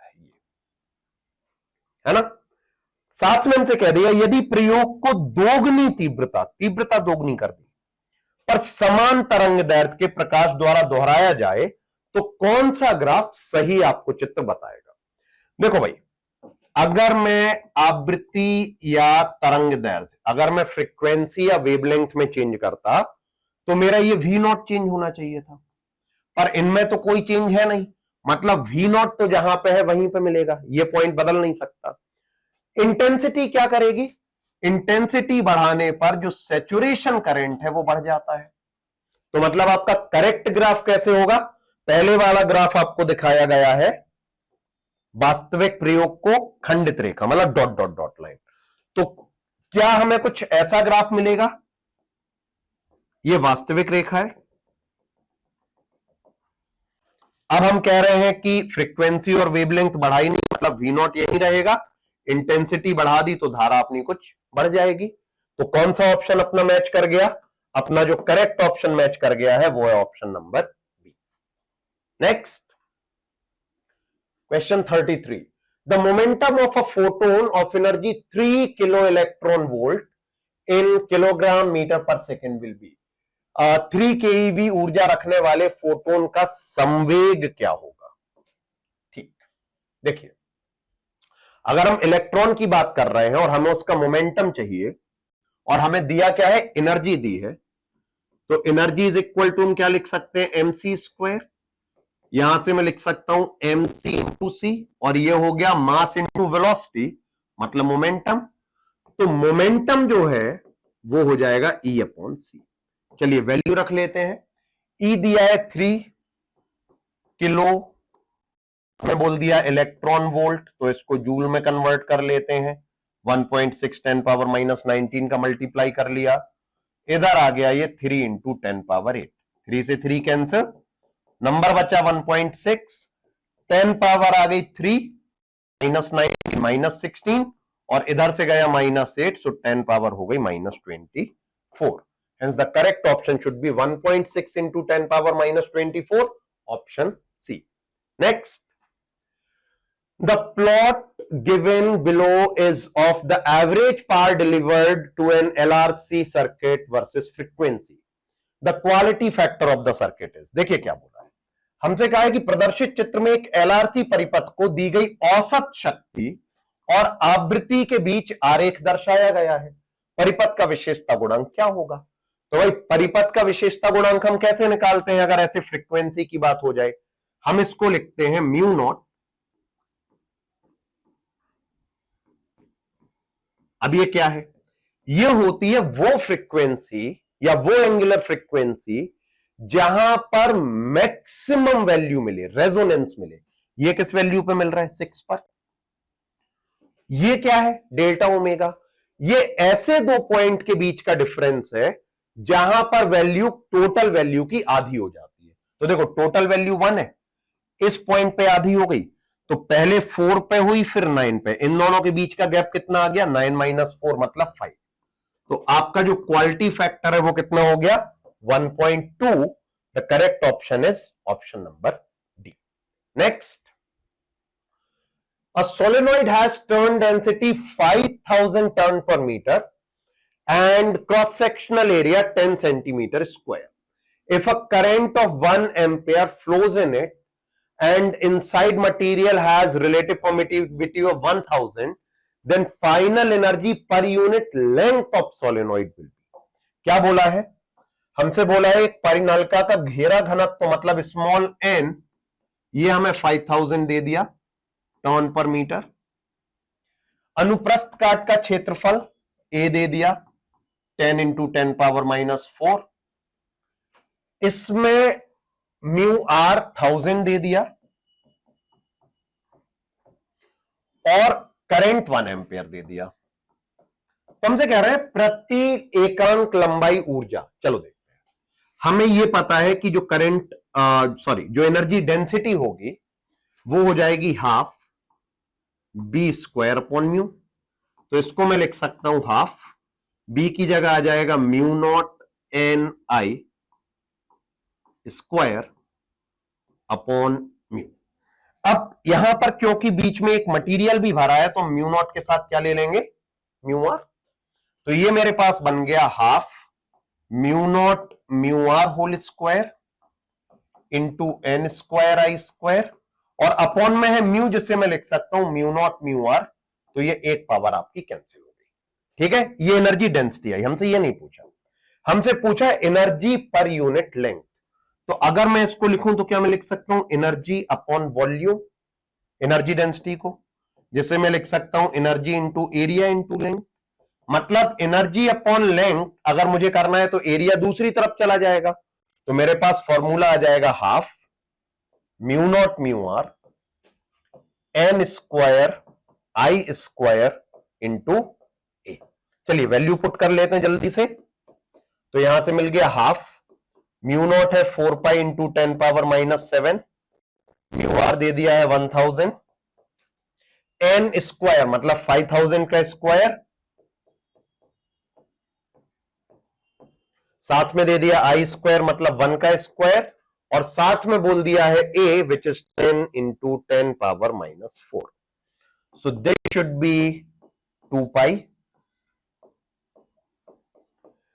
इनको सॉल्व करने पे मुझे मिल रहा है 10 पावर -4, यहां से मिला 25 इंटू 10 पावर 6 और यहां से मिला 10 पावर -3। तो 10 पावर -4 10 पावर -3 ये हो गया मेरे पास 10 पावर -1। यहां से हो गया 50 पाई इंटू 10 पावर -1 विच इज 5 पाई। अगर मैं पाई की वैल्यू लिख लेता हूं तो ये आंसर कितना हो जाएगा?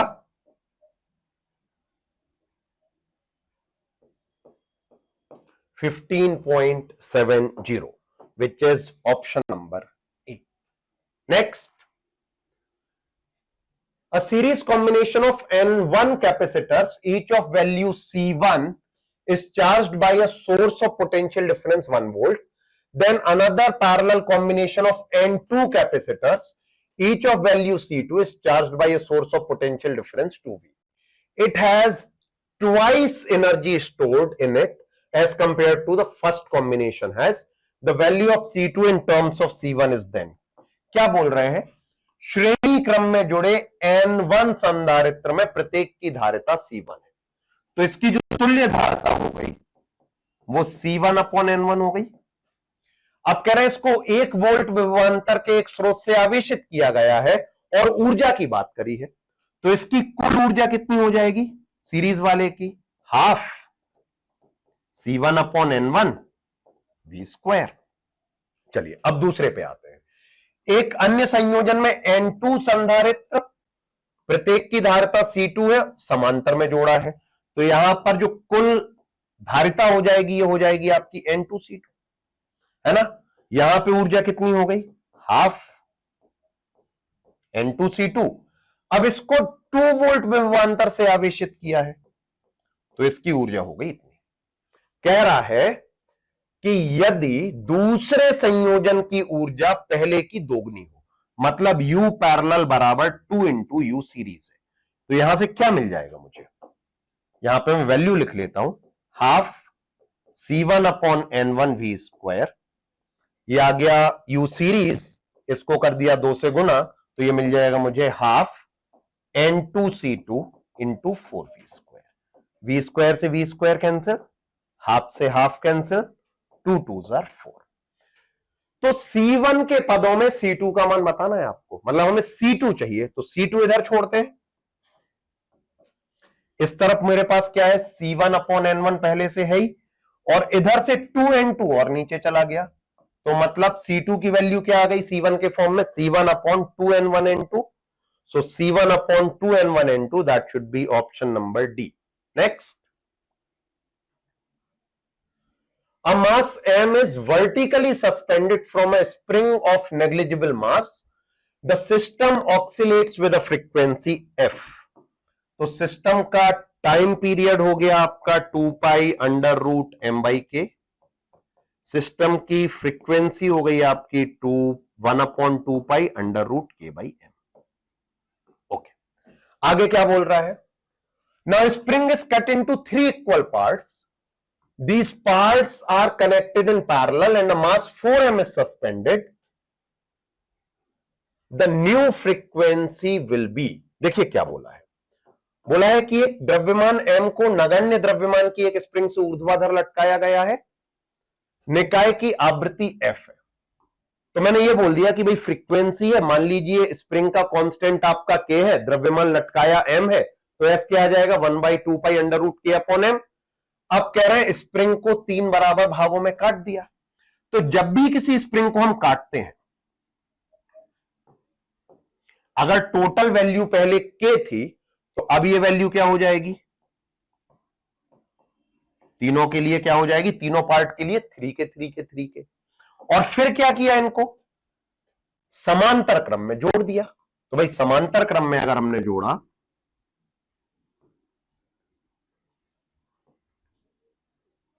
तो ये जो इफेक्टिव वैल्यू हो जाएगी वो कितनी हो जाएगी, 3k plus 3k plus 3k, मतलब 9k। अच्छा, इससे 4m द्रव्यमान लटकाया जाता है, तो मतलब मास जो नया वाला हो गया वो हो गया 4m। तो नई आवृत्ति क्या होगी, तो भाई f क्या आ जाएगा 1/2 पाई अंडर रूट, क्या चाहिए हमें k अपॉन m, k है 9, यहां से ये समझते हैं 1/2 pi under root K by M, ये अलग आ गया, और 9/4, 9 का रूट हुआ 3, 4 का रूट हुआ 2। तो क्या ये नंबर 1.5 है, और क्या ये 1/2 पाई अंडर रूट के अपॉन एम, ये पूरा तुम्हारा पुरानी वाली फ्रीक्वेंसी मतलब f0 के इक्वल था, तो जो नई फ्रीक्वेंसी आएगी वो पुरानी की कितनी 1.5 टाइम्स हो जाएगी। Hence the correct option should be option number B. Next, a slab of stone of cross section area 2 meter square and thickness 0.2 meter is exposed on the lower surface to steam at 100 degrees Celsius. A block of ice at 0 degrees Celsius rests on the upper surface of the slab. In 1 hour, 3.6 kilogram of ice is melted. The thermal conductivity of the slab is okay. और हमें latent heat of ice given है। क्या कह रहा है, पत्थर की एक पट्टिका की काट का क्षेत्रफल 2 मीटर स्क्वायर है, उसकी मोटाई है 0.2 मीटर, इसकी निचली सतह 100 डिग्री के भाप के संपर्क में है और ऊपर 0 डिग्री सेल्सियस की एक बर्फ है। 1 घंटे में 3.6 किलोग्राम बर्फ पिघल जाती है। बर्फ के गलन की गुप्त ऊष्मा हमें देके रखी है, तो पत्थर के स्लैब की ऊष्मा चालकता हमसे पूछी है। देखिए, किसी भी मटेरियल से जब Q हम फाइंड करते हैं तो हम लिखते हैं K delta theta by L into T, और इस केस में क्या हो रहा है, ये जो हीट हम दे रहे हैं ये आइस को मेल्ट कर रहा है, तो ये हो जाना चाहिए ML which is KA delta theta by L into T. So values put कर लेते हैं इसमें। M दिया है 3.6 किलोग्राम, L दे दिया है 3.36 इंटू 10 पावर 5, K मुझे चाहिए, A इज 2, डेल्टा थीटा 100 है, टाइम 3600 सेकेंड है, और लेंथ 0.2 मीटर है। ये डेसिमल हटाया, यहां पर 2, दिस 2 to 2 गोज आउट, यहां से ये डेसिमल हटाया 10, 36 1000 टाइम, ये दोनों नंबर मिलके हो गए 10 पावर 5, मतलब सब कैंसिल हो गया, तो k की वैल्यू मुझे मिल गई 0.336. Hence the correct option should be option D, 0.336. Next, a solid cylinder of mass 2 kg is rolling on a horizontal surface with velocity 3 meter per second. It collides with a horizontal spring of force constant 100 Newton per meter. The maximum compression produced in the spring will be approximately. Okay. देखिए, अगर एक cylinder role कर रहा है तो इसकी जो total kinetic energy होगी ये होगी half mv square plus half I omega square. अब प्रॉब्लम ये है कि इसमें मुझे r या ऐसी चीजें नहीं दी है, तो मैं इस फॉर्मूले को जल्दी से एडजस्ट कर लेता हूं। इसे हम लिख सकते हैं half mv square 1 plus k by R whole square. जब भी ये कॉम्बिनेशन आ जाए, क्योंकि I के प्लेस पे हम एम के स्क्वायर लिख लेते हैं और ओमेगा आपका V अपॉन आर बन जाएगा। तो यहां से काइनेटिक एनर्जी क्या बन जाएगी, half, mass is 2 kilogram, velocity मुझे देके रखी है 3 मीटर पर सेकेंड, मतलब 3 स्क्वायर 1 प्लस, सॉलिड सिलेंडर है तो radius of gyration k is equal to क्या बन जाएगा, तो यहां पे मैं लिख सकता हूं k by R is equal to 1/√2, इसका स्क्वायर है मतलब ये आ जाएगा नंबर अपने पास 1/2। तो यहां से मुझे मिला 3 स्क्वायर इंटू 3/2, दैट इज 27/2। ये काइनेटिक एनर्जी आ गई।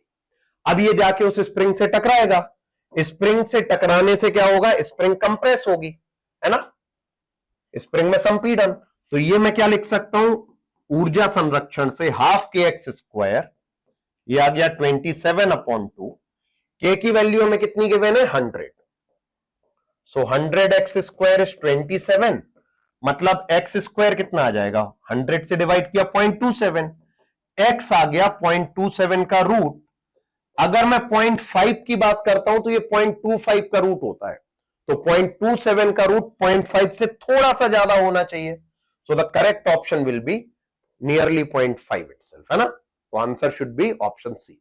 Next, a particle moves so that its position vector is given by r is equal to cos omega t I cap plus sin omega t j cap, where omega is constant, which of the following is true। कह रहा है कोई कण इस प्रकार गति करता है कि उसका स्थिति सदिश निरूपित किया जाता है जहां ओमेगा नियतांक है, तो कौन सा कथन सत्य है।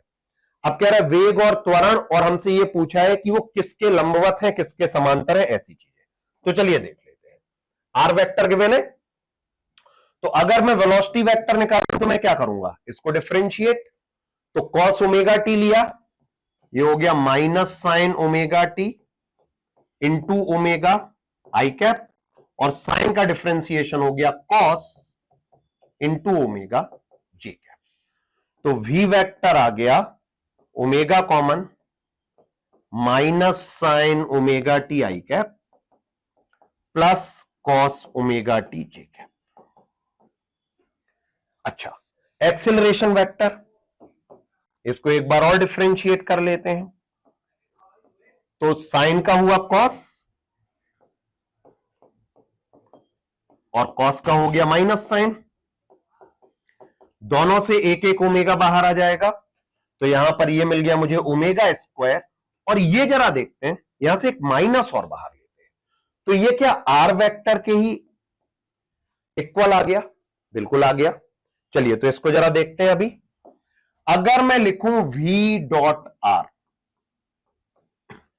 v डॉट आर, तो इन दोनों को मल्टीप्लाई करने पे देखो i के साथ i का मल्टीप्लाई किया तो क्या आया, minus sine omega T cos omega T और ओमेगा, जे का जे के साथ मल्टीप्लाई किया तो plus sine omega T cos omega T, और यहां पे भी मुझे क्या मिल जाएगा, साथ में एक ओमेगा, कैंसिल आउट हो जाएंगे, मतलब v डॉट आर मुझे 0 मिल गया, तो मैं बोल सकता हूं कि v vector is perpendicular to R vector. लेकिन एक्सिलरेशन क्या है, एक्सिलरेशन वेक्टर आर वेक्टर का उल्टा है, तो चलो अब पॉसिबल ऑप्शन देख लेते हैं। वेग और त्वरण दोनों ही आर के लंबवत है? नहीं, है ना, वेग तो है पर ए नहीं है। वेग और त्वरण दोनों ही आर के समांतर है? नहीं, वेग लंबवत है। वेग आर के लंबवत है तथा त्वरण मूल बिंदु की ओर निर्देशित है, ये बिल्कुल सही बात है। वेग क्या है? आर के लंबवत दिख रहा है, पर जो त्वरण है ये माइनस आर के अलोंग दिख रहा है, मतलब ये कहां दिख जाएगा मुझे? Velocity is perpendicular to R और acceleration is directed towards the origin. Next, the work function of a surface of a photosensitive material is 1.2 eV. The wavelength of the incidence for which the stopping potential is 1V lies in the, क्या बोल रहा है? एक प्रकाश सक्रिय पदार्थ के तल का कार्यफलन 1.2 eV है, आपतित विकिरण का तरंग दर जिसके लिए निरोधक विभव 1 वोल्ट है, क्या होगा? ठीक, सो सॉरी। तो देखिए, क्या मैं ये लिख सकता हूं कि अगर आपतित विकिरण की हमने तरंग दैर्ध्य hc अपॉन लैम्डा लिख दी, तो ये होना चाहिए क्या? वर्क फंक्शन प्लस निरोधक विभव 1 वोल्ट दे दिया, तो मतलब यहां पे जो एनर्जी हो जाएगी वो क्या हो जाएगी? 1 इलेक्ट्रॉन वोल्ट के इक्वल, तो ये आ गया 2.2। अभी अगर ये इलेक्ट्रॉन वोल्ट में है तो वेवलेंथ कैसे निकालें? तो यहां से मैं लिख सकता हूं lambda is equal to 12400 upon 2.2, this goes out,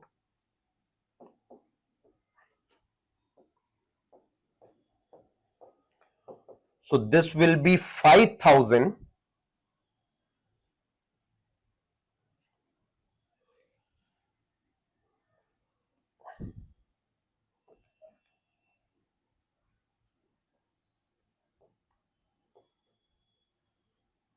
angstrom.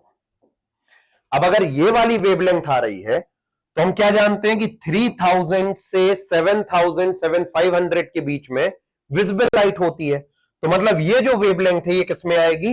Visible region में आएगी, दृश्य परिसर में आएगी, and the correct option is option D. Next, how many grams of liquid of specific heat 0.2 calorie पर ग्राम पर degree Celsius at a temperature 40 degree Celsius must be mixed with 100 gram of a liquid of a specific heat 0.5 calorie per gram per degree Celsius at a temperature 20 so that the final temperature of the mixture become 32। देखो बहुत simple सा logic है। पहला हमें दिया है, मान लीजिए m किलोग्राम, इसका टेम्परेचर है 40 और इसकी स्पेसिफिक हीट है 0.2। दूसरा हमें दिया है 100 ग्राम जिसका टेम्परेचर है 20 और स्पेसिफिक हीट है 0.5, रिजल्टेंट टेम्परेचर चाहिए 32। तो क्लियर सी बात है कि ये हीट लूज करेगा, ये हीट गेन करेगा, और हम क्या जानते हैं? Heat loss equal to heat gain. तो ये आ गया मेरे पास, हीट लॉस कितना हुआ? m, specific heat is 0.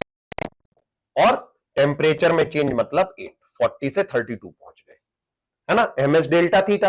ऐसे ही हीट गेन क्या बन जाएगा? m s 0.5 और डेल्टा थीटा, यहां पे आप 20 से 32 पहुंचे मतलब 12 डिग्री का चेंज, तो m आ जाएगा मेरे पास 50 इंटू 12 अपॉन 8 इंटू 0.2, ये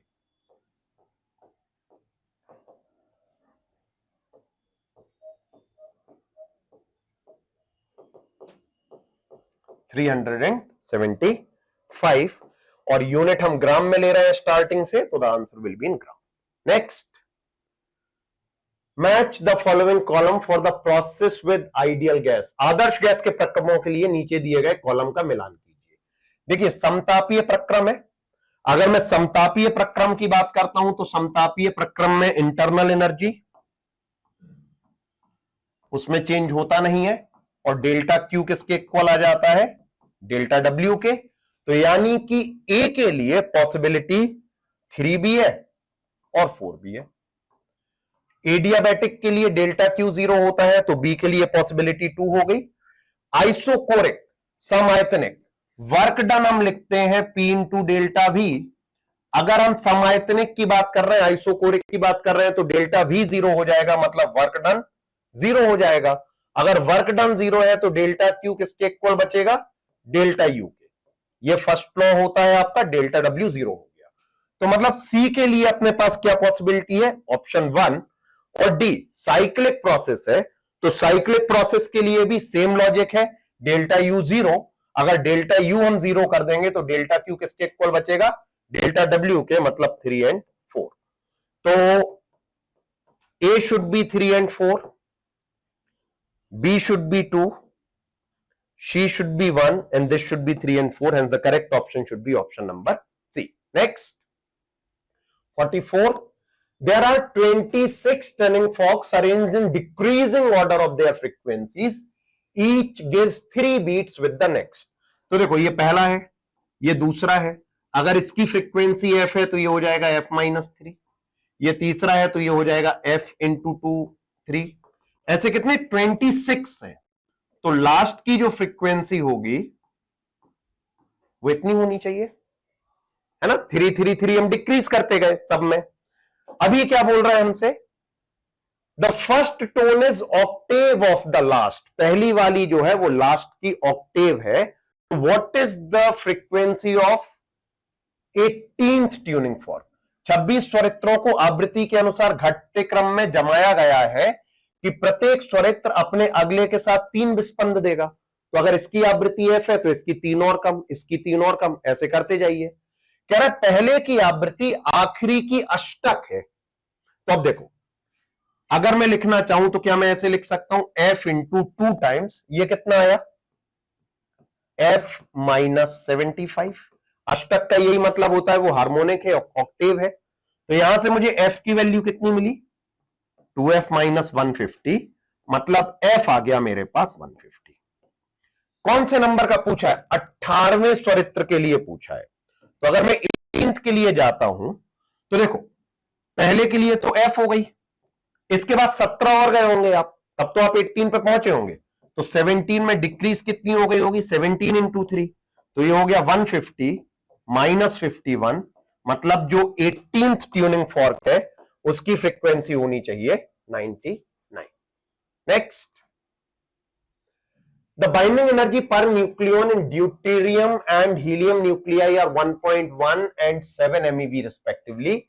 When two deuterium nuclei fuse to form a helium nucleus, the energy released in the fusion is.